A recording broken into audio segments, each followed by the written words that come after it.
Uma mulher cirofenícia, embora Jesus quisesse ficar oculto, ela ouve que Jesus estava naquele lugar. E o que ela faz? Ela vai até Jesus e ela pede: Senhor, minha filha está em casa horrivelmente endemoniada. A resposta que Jesus dá para ela, a princípio pode parecer um tanto brusca para nós, porque ele diz assim: deixa primeiro que se fartem os filhos, porque não é bom tomar o pão dos filhos e dá-lo aos cachorrinhos. Irmãos, a gente sabe que Jesus nunca rejeitou qualquer pessoa que fosse até ele. Nós sabemos que Jesus é manso e humilde de coração, que jamais ele seria rude com uma pessoa que humildemente achega-se a ele. Então, por que parece, e olha, eu estou dizendo parece, por que parece que Jesus está sendo rude com essa mulher cirofenícia?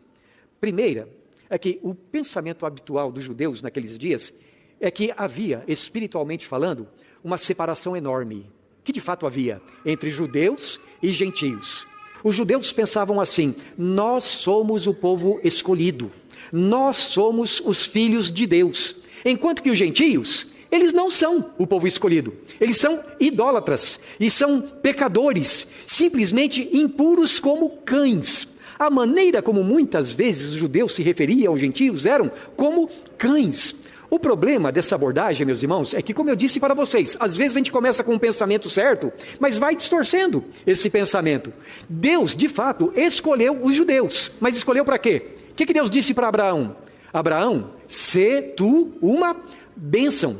O propósito de Deus ao escolher os judeus para salvá-los, para pregar o evangelho primeiramente a eles, não era que eles ficassem dizendo assim: olha, Deus nos ama e odeia o resto do mundo. Deus nos ama e por isso Deus criou dois tipos de pessoas: os judeus para o céu, os israelitas para o céu e os demais para o inferno.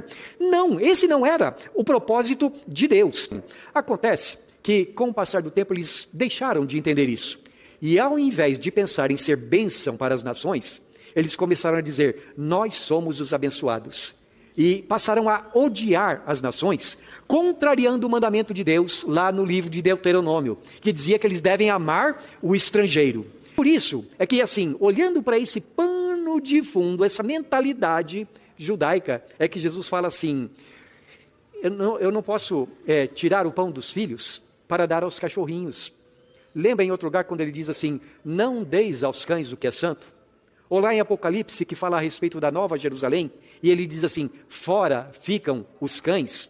É porque a mentalidade, e eu não estou dizendo que Jesus tinha essa mentalidade, é porque isso era uma coisa comum. Os judeus e os gentios, eles sabiam que era assim que os gentios eram considerados, como cães.